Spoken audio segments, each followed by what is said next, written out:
Je crois que je suis un enfant du rêve. Ça a marqué toute ma vie. J'ai pas cessé de rêver. Tout enfant et maintenant aussi, en rentrant dans un âge très mûr, je continue à rêver. Je crois que le rêve a marqué toute ma vie. Chaque vie est singulière et mérite d'être racontée. Celle de Pascal Thur revêt une importance particulière tant pour son originalité et ses multiples talents que pour ses exploits et ses frasques. Bande numérotée!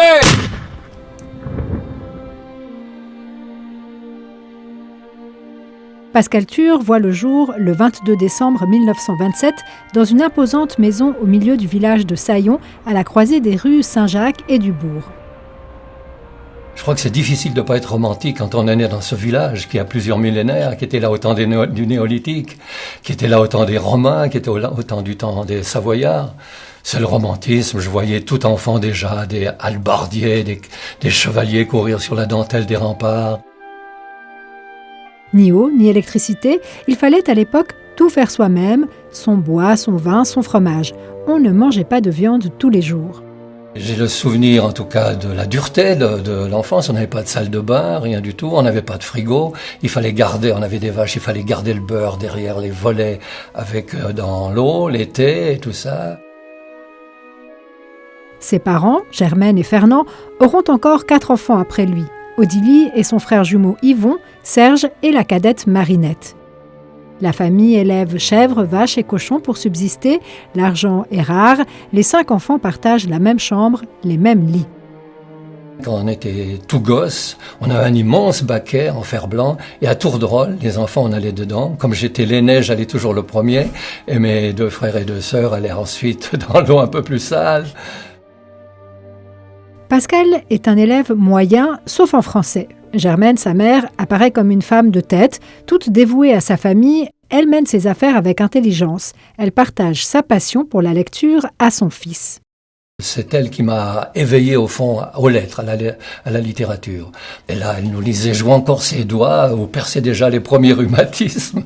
Me lire les fables de La Fontaine, Alphonse Daudet, Tartarin de Tarascon, et puis surtout Victor Hugo. Pascal voue une admiration sans borne à son père. Avec Fernand, ils pratiquent de nombreuses activités ensemble et une solide affection les unit. Il m'a énormément marqué. Et j'avais lu quelque part que si on voulait ressembler à quelqu'un, il fallait marcher dans ses pas.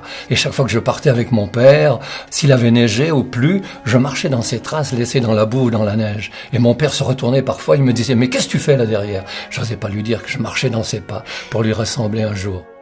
Quand il est élu président de la commune de Saillon en 1936, Pascal a 9 ans.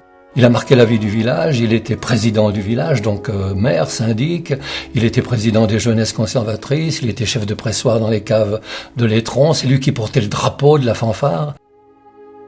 Sa présidence est chahutée par ses adversaires politiques et même ses pairs. L'expérience est amère. Plusieurs fois, je suis parti avec lui dans les festivals et là, j'ai senti la guerre des clans. C'était le même parti, mais il y avait déjà des clans. De plus, il contracte la tuberculose. Après avoir participé à un sauvetage hasardeux d'un accidenté, sa santé se péjore encore plus.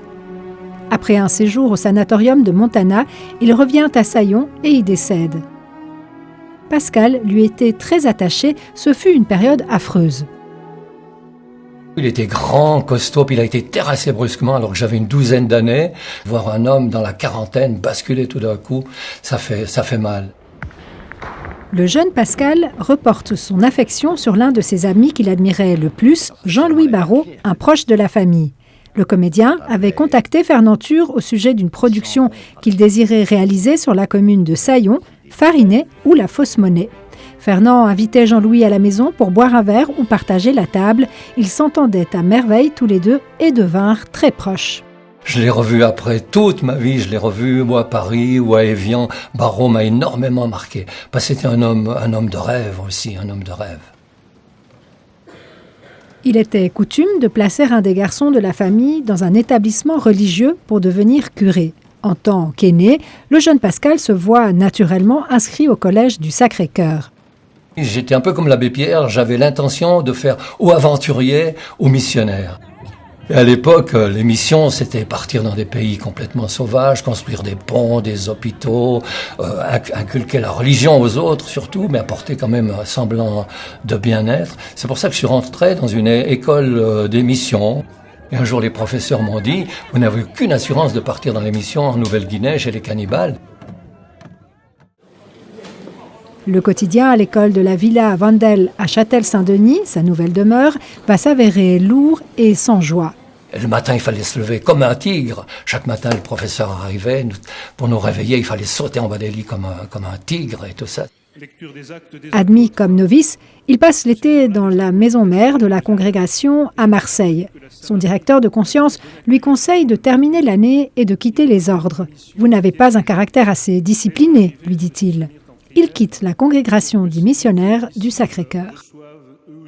Je me suis toujours dit, il faut ou bien être un saint, ou bien être un héros. Mais comme j'étais ni l'un ni l'autre, alors à un moment donné, j'ai bifurqué dans le journalisme qui a toujours été ma grande passion. Il suit des cours de théologie à l'université de Fribourg, puis se rend à Strasbourg où il commence des études de lettres. Il avait besoin de rompre avec le milieu du noviciat. J'ai mené de front à Strasbourg la faculté des lettres, qui était ma préférée, la philosophie et la théologie. L'étudiant Pascal Thur à la bougeotte, il se cherche, il revient au pays, puis il part 2 ans à Cologne pour apprendre l'allemand. Il revient, il repart en immersion à Rome. Cette période mouvementée fut adoucie par les sentiments qu'il éprouvait alors pour Maria Carla Kellin. Sa tante Gisèle l'invitait souvent à Saillon pour le week-end. Chacun ignorait la langue de l'autre, le dialogue est compliqué, ils communiquent en épluchant leurs dictionnaires respectifs. Finalement, ils se fiancent. En 1956, arrive un coup de pouce inattendu. Suite à un pari avec des amis, Pascal se met en tête de faire un road trip en Fiat de Rome jusqu'à Saillon. Il en rédige les péripéties en plusieurs épisodes. Les articles font sensation, ils sont publiés dans le journal Le Rhône, puis repris par l'Illustré. C'est son premier acte journalistique. L'idée de rédiger des articles trotte dans la tête du jeune Thur. Ma voie était tracée, je disais, je serai un jour journaliste. J'aurais jamais été un bon correspondant de guerre, mais j'aurais aimé être dans le terrain, en Afrique, au Cameroun ou ailleurs, mais discuter avec les gens les plus simples. C'est toujours ce qui m'intéressait, c'est les gens les plus simples. De retour au pays, il profite d'une conférence de presse pour aborder André Luisier, directeur du Nouvelliste. J'ai dit à André Luisier, si jamais vous avez besoin d'un journalisme, je suis là, je suis prêt.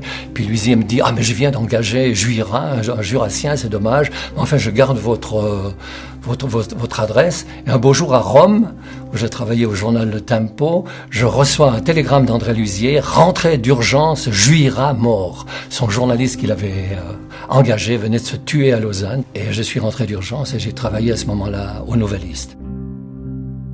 Il rejoint l'équipe basée à Saint-Maurice en tant que rédacteur de nuit. Dans un style accrocheur et avec une verve qui ne se démentira plus, Pascal alimente les passions. Il se marie la même année, d'abord à Saillon religieusement, puis à Einsiedeln pour l'état civil en toute simplicité. Ce mariage marque la famille de Maria qui a longtemps parlé de ce Valaisan qui avait enlevé leur Madone. J'ai marié, je dis toujours, la Vierge d'Einsiedeln. Ma femme avait joué dans le Grand Théâtre de Calderon à Einsiedeln et je l'ai connue à Einsiedeln, alors ça a été la femme forte de ma vie. Maria est engagée également au Nouvelliste. Elle exécute les corrections des textes et des mortuaires le soir jusqu'à 4 heures du matin. Lors de la naissance de leur premier enfant, Manuela, en 1957, ils déménagent à Sion. Pascal s'attendait à la venue d'un garçon, mais une fille voit le jour, il en est stupéfait.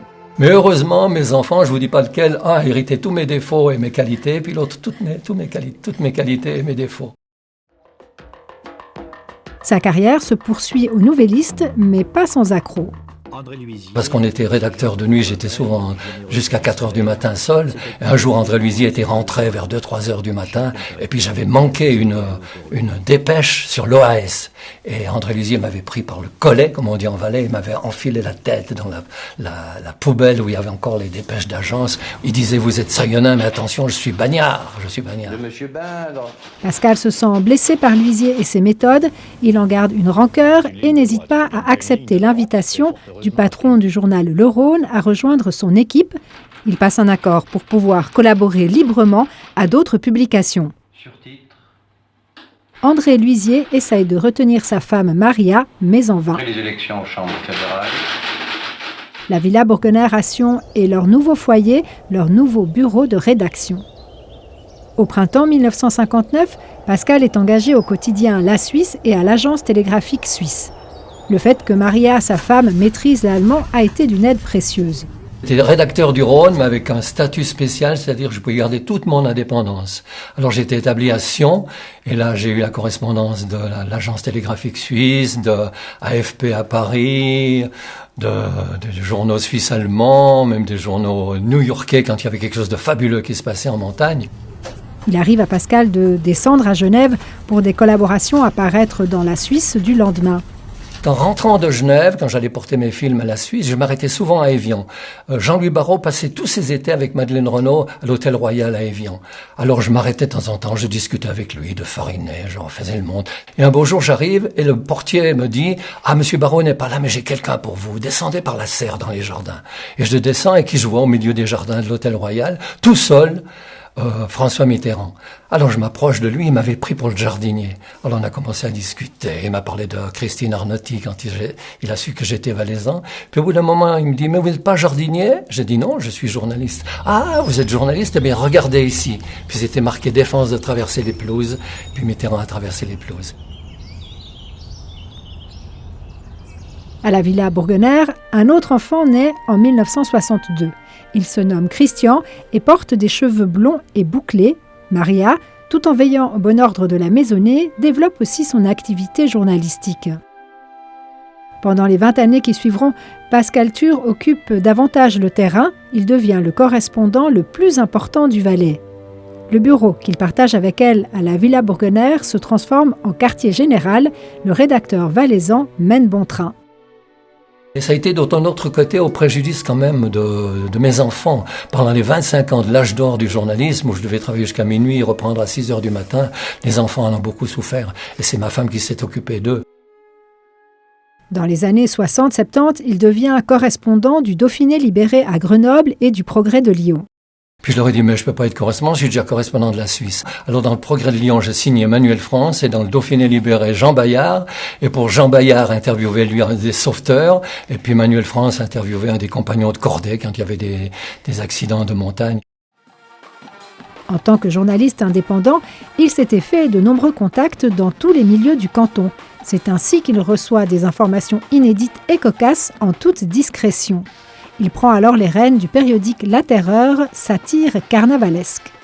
Pascal Thur, au fond, ça a été le premier journaliste multimédia du canton du Valais, puisqu'il a collaboré à divers journaux. Ça a été Monsieur... Même le Nouvelliste. Monsieur La Suisse, même le Nouvelliste, on devrait commencer jusque... il a levé un petit peu le pied ces dernières années, mais il est resté fidèle à une de ses publications chéries, c'est La Terreur. La naissance de La Terreur. C'est parti de Saillon, parce qu'à Saillon, il y a une expression assez extraordinaire. Quand il y a quelque chose de fantastique, on dit c'est la terreur. Tu as vu Zurbriggen descendre, c'est la terreur. Le succès de cette feuille d'information si particulière fut immédiat. Pascal en fut le fer de lance. Par exemple, on a annoncé l'affaire Savreau 2 ans à l'avance, on a annoncé l'affaire des extincteurs de l'État, en tout cas une année avant. L'Altiport, il y a 5 ans qu'on a annoncé que Tissière allait faire un planning, un atterrissage sur le ventre du Tonnerre. Cette année, on annonce aussi 2 choses qui font... La Terreur, sous ses divers habillages, amusa et stupéfia le Valais pendant 25 ans.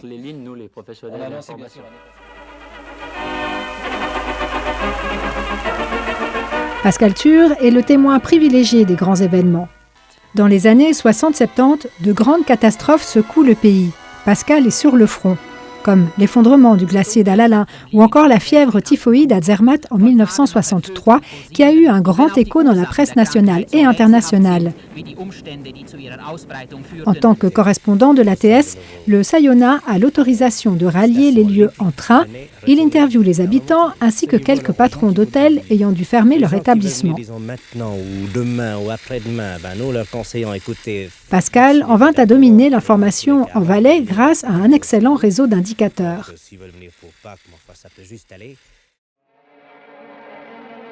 En 1966, il se rend à l'aéroport pour prendre des photos souvenirs d'un ministre islandais qui allait débarquer. En attendant l'arrivée de l'ambassadeur, il se poste sur la terrasse. Sur la piste, le Piper d'Hermann Geiger vient de décoller. Même à la fin de sa vie, le souvenir est encore vif. Et puis il y a un planeur qui arrive, piloté par Gabiou, et ils sont crachés. Alors je suis vite, j'ai couru. Des moments, je me demande si j'aurais pas pu le sauver, le tirer. Il est mort sous mes yeux, là. J'ai pu envoyer la photo à Paris Match. Ils ont mis comme titre « Le pilote des glaciers est mort dans l'herbe ».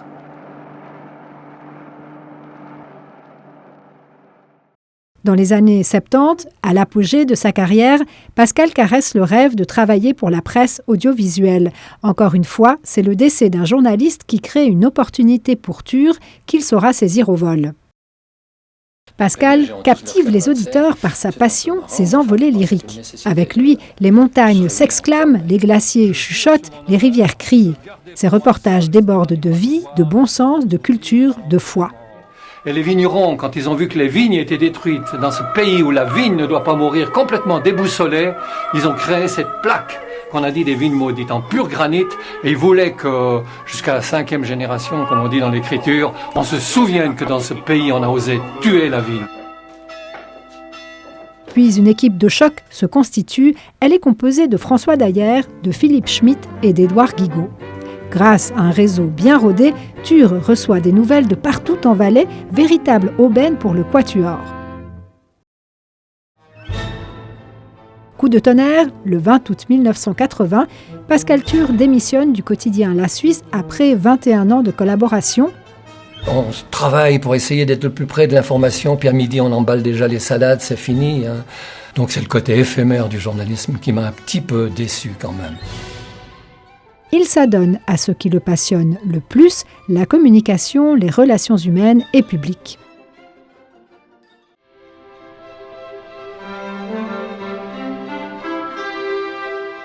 « 1980, c'est le début de la grande aventure de Farinet, un personnage dont il ne cessera d'alimenter la légende. Pascal Ture a toujours aimé l'histoire et les histoires, le terreau fertile du Valais a nourri son imaginaire. Moi, je crois que la qualité essentielle de l'homme, c'est l'enthousiasme, le don d'émerveillement. Et Barrault m'a dit un jour, le ciel vomit les tièdes. Soyez passionnés, même si vous vous trompez parfois, tant pis, mais surtout ne soyez pas tièdes. Jean-Louis Barrault, qui avait incarné le héros, fait ressurgir des souvenirs d'enfance. Farinet, le bandit local, se manifeste en Valais, dans le Val-de-Bagne, et commence à fabriquer de la fausse monnaie.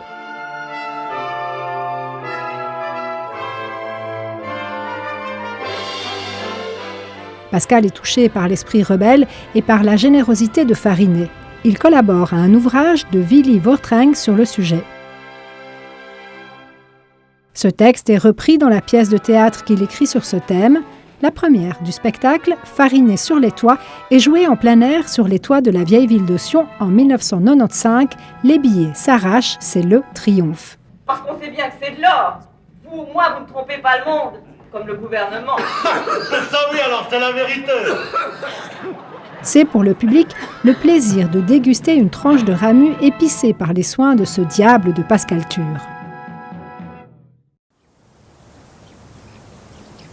Ça a été lors du centenaire. Là, j'ai été voir Barrault et Barrault me dit il faut faire quelque chose pour le centenaire en 1980.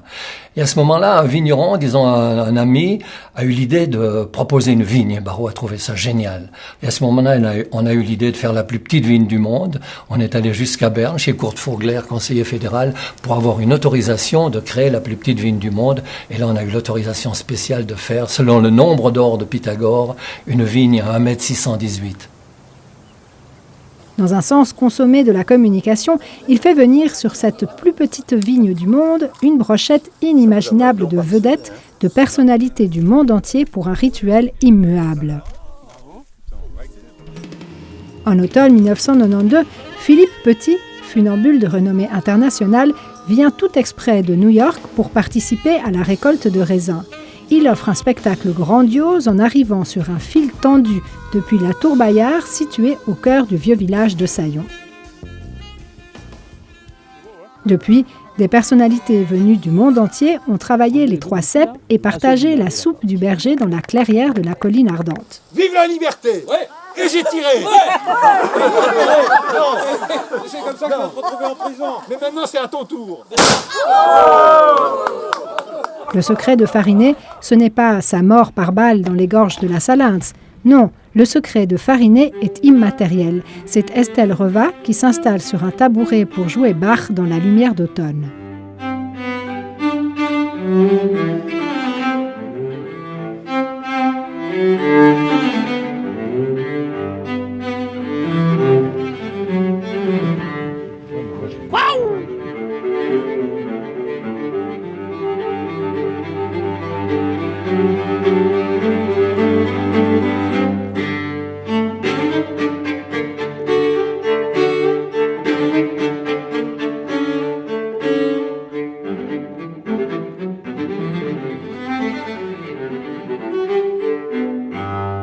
C'est dans un esprit de dépouillement que l'abbé Pierre a fait don de sa vigne aux 3 ceps à sa sainteté le Dalai Lama.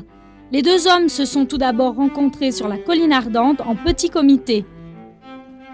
Le fondateur d'Emmaüs a montré au Dalai Lama l'art des effeuillages et des attaches, puis l'abbé Pierre a servi à sa sainteté un potage de légumes.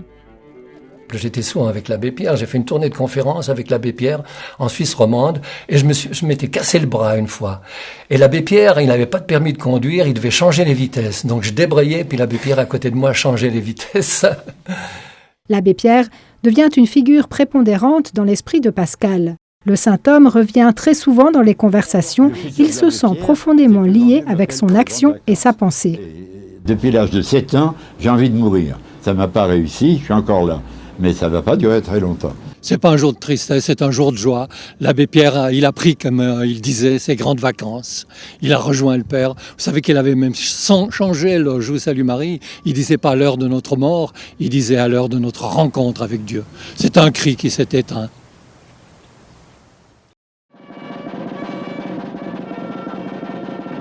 Ture a cette folie qui met souvent la raison en sourdine pour n'écouter que le cœur et réaliser de grandes choses. C'est un chemin de vie, c'est un sentier, un pari sur l'homme de tous les jours, de tous les temps, de toutes les races et tout ça. Le sentier des vitraux part de la plaine de Saillon, s'élève vers le village qu'il traverse et rejoint la route du vignoble qui mène à la vigne à Farinet.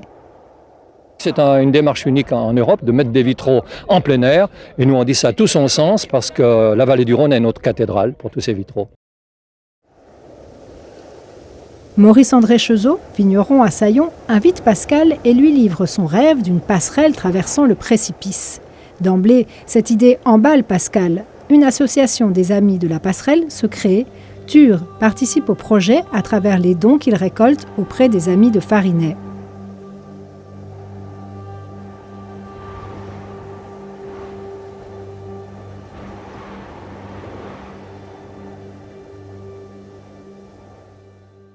Cette réalisation singulière, ainsi que toutes ses autres folies, valent à Pascal un hommage tout particulier. Il est une des rares personnes qui peut s'enorgueillir d'avoir une rue à son nom de son vivant. Le passage Pascal Ture. Beaucoup d'émotions. Quand j'étais gosse, je courais dans ce village, jamais j'aurais pensé qu'un jour il y ait la Bayardine et tout. Puis tous ces gens qui viennent m'accueillir, je trouve ça fabuleux, fantastique. Ça me fait un immense plaisir, surtout qu'elle est placée à l'entrée de la colline. Elle conduit au mamelon par excellence, magique de la colline, où se trouve la vigne à Farinet. Ça ne pouvait pas tomber mieux. Aujourd'hui, on reste jeune très longtemps, puis on devient gâteux. J'aimerais être un vieillard un peu intéressant quand même, bienveillant, plein de sagesse. Et mon grand vœu, c'est d'être enterré un jour dans la fosse commune comme Farinet, avec ces simples mots peut-être, enfin libre. Enfin libre. Pascal Thur, facétieux, curieux, espiègle, inventif, doit être remercié sincèrement pour l'œuvre accomplie en faveur du Valais. Il a su sortir des sentiers battus, monter des coups qui lui ont parfois valu la prison, être critique envers l'establishment. Son excellence journalistique a fait de lui une référence en Valais. Son parcours de vie force l'admiration. Grâce à lui, Farinet est à jamais vivant sur les hauteurs de Saillon. J'aimerais laisser le souvenir d'un homme gai, généreux, amoureux du rêve, amoureux de la vie et tout ça, un peu comme Barrault. Chaque matin, je serre la vie dans mes bras. Toutes ces choses, si souvent vues, et pourtant jamais vues vraiment, ça me vient contre de tous côtés. Je chancelle comme un homme ivre. C'est comme si toute la beauté du monde, c'est comme si toute la beauté de Dieu, à cet instant, montait en moi. Liberté, Valais!